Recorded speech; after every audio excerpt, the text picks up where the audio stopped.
మీరు ఎందుకు భయపడుతున్నారు? ఇలా ఇంతవరకు నడిపించిన దేవుడు ఇక మీద నడిపించాడా? మీకు ఎందుకు ఇంత అనుమానం?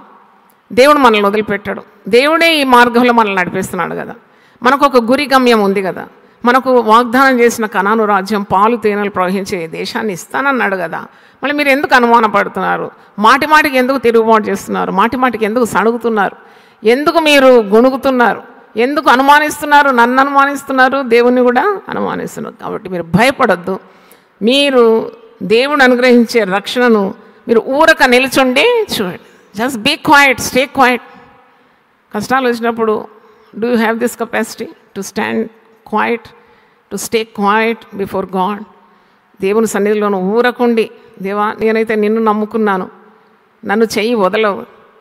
తప్పకుండా ఇంతవరకు నడిపించిన దేవుడు, ఇన్ని ఆటంకాలు నా జీవితంలో వచ్చినా, ఇన్ని అడ్డంకులు వచ్చినా, ఇంత శరీరంలో దౌర్బల్యం వచ్చినా, నన్ను తూలనాడి వారు నాకు విరోధంగా ఎన్ని ప్రయత్నాలు చేసినా, నన్ను నీవు పిలుచుకున్నావు కాబట్టి నన్ను అంతవరకు నడిపిస్తావు అనే విశ్వాసం మనలో ఉందా? ఉండాలి. దేవునికి స్తోత్రం. You should have that faith.